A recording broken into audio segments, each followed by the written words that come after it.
Shabbos, stay tuned. There's a Gavaldiga podcast. Rabbi Steve Geller does a Gavaldiga Zach, and that'll be coming out this week. Torah Giants on Chumash. Shalom Uvrach, and welcome to the weekly piece on the Parsha from Torah Giants on Chumash, written by Rabbi Yitzchak Meir Goodman, the Rabbi Emeritus of Young Yisrael Rockaway.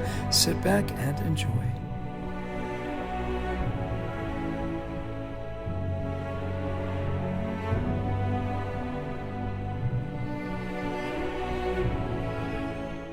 Welcome to Torah Giants on Chumash. I'm Steve Geller. The uniqueness of man compared to all other creations is, as the Maral explains, we are ha'adam ha'sechli.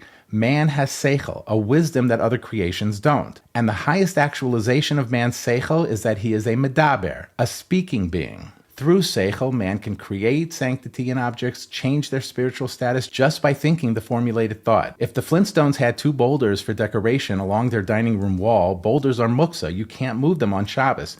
But if before Shabbos you realize that you're having company and you look at one of the boulders and you just think, I have to use that boulder as a chair on Shabbos, just that thought changed the halachic status of that boulder, and you can roll it over to the table and use it as a chair on Shabbos.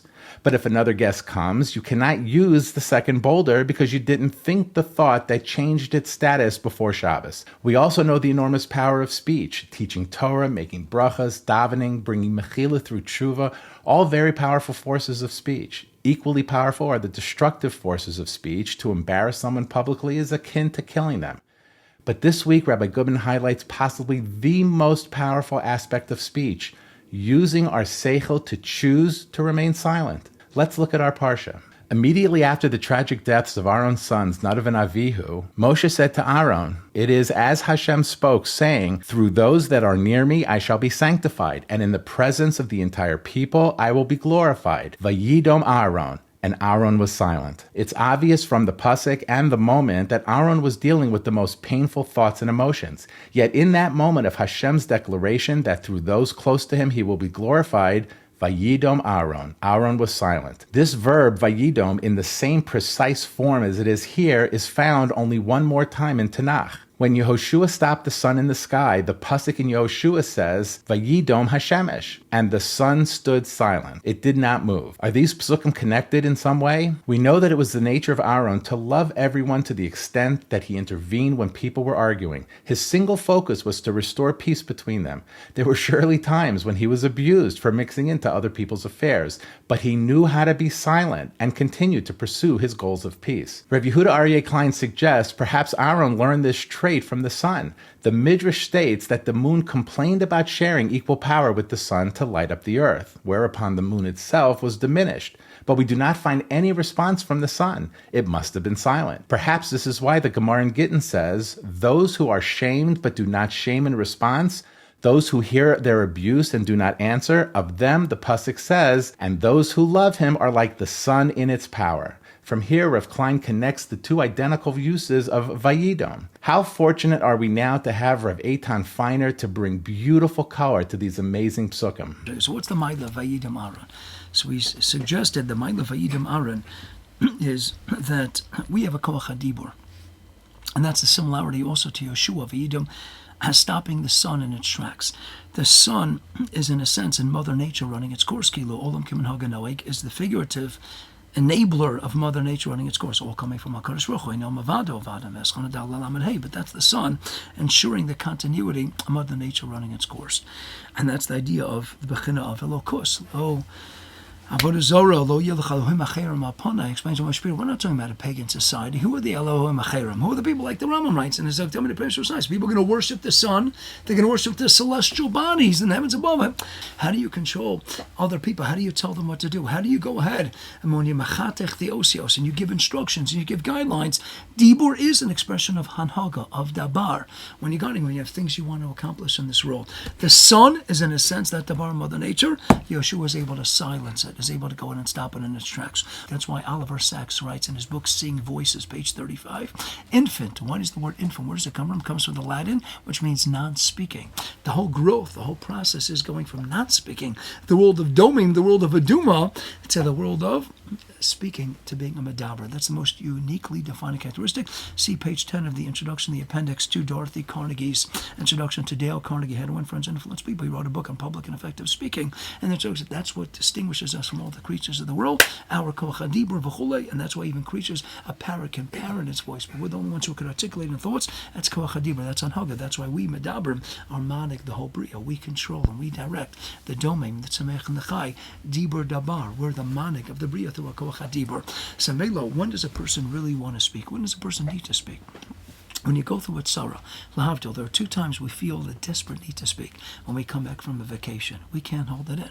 Tell a person, we mentioned this Reader's Digest, they estimate up to 50% the enjoyment of a vacation is coming back and sharing the experience with everybody else. If I tell you, writes the conscious as Vegas, you could go on a trip around the world, but tonight, you can't share the experiences, you can't talk about it, who's going to go? That's one thing. We're so happy, we just want to let go. We just want to share the experience. There's another time when we're sad. I'm crying. What do? We need a shoulder to lean on. We want to cry. We want to speak it out. We go to the Gemara in Yuma, Pehiyam and Aleph, Ravami, Ravasi. Pasuk says in Mishlei, Perkid Beis. It says, Daigab Lavish Yasichena, Ravami, Ravasi, Chan Amar, Yasichena Midaito. Be Mesiach Das from the Tzara. No. Comes along the other Mandiyamar, the other opinion, posits, Yasichena La'achera. Share it. Undergo the cathartic process. Share the Tzara with other people. Talk about it a whole lot. Person wants to talk when they're happy and joyous, and they want to talk and get rid of the Tzara. Now Aharon HaKohen has the biggest tzara of his life. He loses his 2 precious sons, the ones that were destined to supersede he and his brother Moshe. B'krovei HaKadosh, they were greater in a certain sense than Moshe and Aaron themselves. And now he loses them. What's he going to do? Talk, complain. Vayidam Aharon takes the what? They call it the greatest shlita, the greatest sense of sovereignty and dominion over ourselves is what? If we're defined first and foremost as a medaber, and dabar is loshen dabar anhaga, the greatest demonstration of anhaga that we can control not just other people, is that we can control ourselves, is that we can control our koach hadibur. We know when to be silent. Every human being can have koach hadibur. The greater mila is who knows how to control their koach hadibur, when to use it, when not to use it. That's why, explains the Maral, why the sins of the tongue are the worst of all. Loshen hara, rachilas, mochi shemra, onas devarim. Why? Because that's your ikar defining trait. When you stain and you sully and you tarnish your ikar defining trait, that's a pagam in your etzem mahus, in your core essence. So the whole idea of Vayidam Aharon, what? And Aaron's koach is what? How does he achieve kapara? He goes and Yom Kippur does the avodah for, but what? He has to daven, he has to speak, and he has a tefillah on Hashem, and he's mechaper ba'ado, ba'ad beisa, ba'ad kol Klal Yisrael. He knows how to speak through his koach hadibur. He can achieve kapara for Klal Yisrael, and now he wants to speak, and he wants to say something, and he keeps silent. That's the galus of Aharon HaKohen. That's Vayidam Aharon.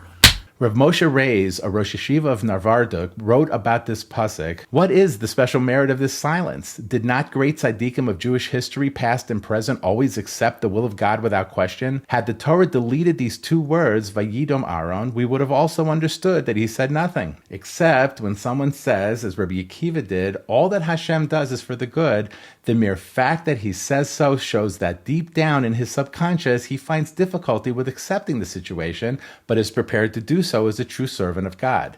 The higher level of a great Jew is the one who is so totally subservient to the will of God that it is beyond his total spiritual personality to see anything but good in all that happens without any reservations whatsoever. True good is exclusively the will of God. Such a person need not recite any formula to accept God's will.